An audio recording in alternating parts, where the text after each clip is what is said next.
चौधरी फजल रहमान इस वक्त working journalist के हवाले से यहाँ प्रेस कॉन्फ्रेंस है और प्रेस कॉन्फ्रेंस एक मुतासरा फरीक की जानिब से है जिनके साथ मकामी काउंसलर भी मौजूद हैं और यहाँ पर एक लायर भी मौजूद है, वकील हैं, वो भी साथ हैं और इनके साथ इनके अजीज़ व अकारब भी हैं।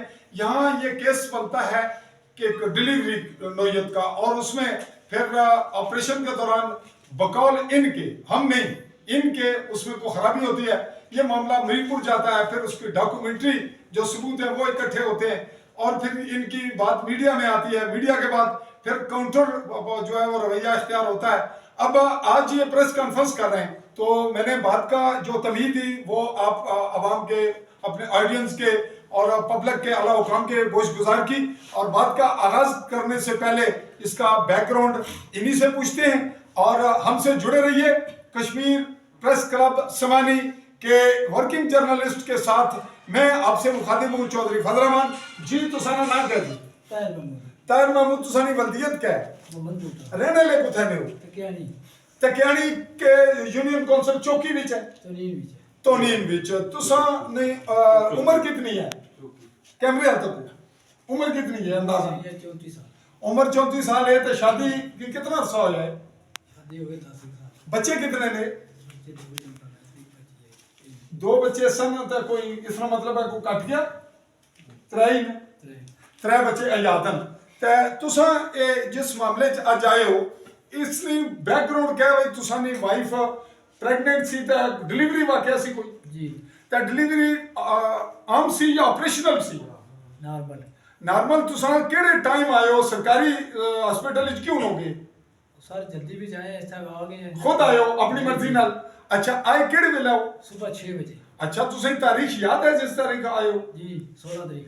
16 तारीख नाल महीना दसो नाल साल दसो। 3 महीना 2024।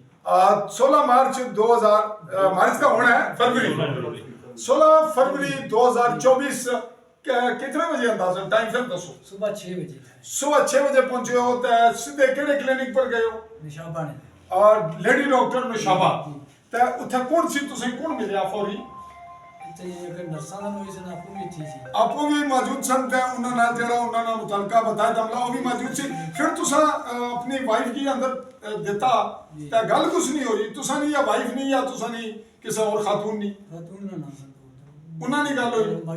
माई और भी तुसा ने वालदा भी ते उथे फिर डिलीवरी नॉर्मल होई या ऑपरेशनल हुई? क्या होया? ये अगली गल दसो, बोलिए, खुद बोलो, नॉर्मल ऊंचे बोलो जरा। नॉर्मल हुई? फिर क्या मसला आया? तुसा ना तनाजा क्या बनया? कोई समझ नहीं लग रही थी क्या कहता ना इन्ना नाम अच्छा दसो ना, बोलिए वो ना क्या होया जेड़े तुसा इस तो पहले गल की थी आज क्यों बुलाया? आखने क्या वो गल करो, खुद करो। तुसा ना चेहरा भी लोग पढ़ लें और एक कैमरे तुसा ऊपर लगे माड़े पर भी और तकने कि इसकी कुछ पढ़ाया सिखाया या ये बस खुद ठीक बोलना। जे तुसें प्रॉब्लम नहीं कुछ ये दसो आज तुस खुद आए हो या तुसें कुछ भला के आंदा चुप के आंदा खुद खुशी नाल आए हो मर्जी नाल या प्रॉब्लम सी? बोलो ना, दसो, कोई गल नहीं, झिझक नहीं, क्या प्रॉब्लम सी? कोई नाइंसाफी हुई है? नाइंसाफी हुई है। अच्छा क्या नाइंसाफी हुई है दसो, बोलो। नाइंसाफी हुई है विच ऑपरेशन कहता है जो एम्बुलेंस भी नहीं दी उस तो बाद इस असा नाल 18000 रुपया मंगया मैं 13 दिता है वो भी भूल कर लगा इन्हें सहन कराए मेरे को दस्ती सहन करो जी मैं तो एम्बुलेंस दे सा तुहानू। अच्छा एम्बुलेंस सरकारी सी या प्राइवेट? सरकारी नीति है लेकिन तुसा ना ख्याल है कि एम्बुलेंस फौरी मुफ्त देना आते ओ इथे प्राइवेट है ना यूनाइटेड वेलफेयर वाले नहीं सरकारी हॉस्पिटल ने भी उन्होंने को इख्तियार है वो इंचार्ज सन। अच्छा तुसा बिल फर्ज ए हो गया फिर उन्होंने 13000 लिया तो फिर क्या होया? इमरजेंसी में एम्बुलेंस चाहिए सी फिर फिलेबल आने को जा ही ना सके यानी तुसा अगर तुसे यही ले रहा अगर तुसे एम्बुलेंस मिलनी फिर तुसा इथे नहीं रहना?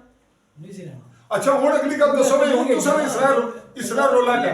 इस इंसान का जितने ने फिर एम्बुलेंस मिली है तो गए हैं हुन रोला क्या है? मीरपुर पहुंचे हो क्या होया? सारी गल करो फटाफट। होया क्या? परेशानी क्या तुसें? आज क्यों प्रेस कॉन्फ्रेंस करने हो? मीडिया गए रोला क्यों करने हो? क्या प्रॉब्लम है? हुन तुसा इस वाकये ने आज तक क्या होया दसो, बोलो, खुद बोलो। वाकई होया भाई इतना जितना है ना डिलीवरी की है नॉर्मल की है जो भी कीता मेरे तो अलावा मेरे कोई ना वो तो ज़ाहिर है अंदर तो सुनो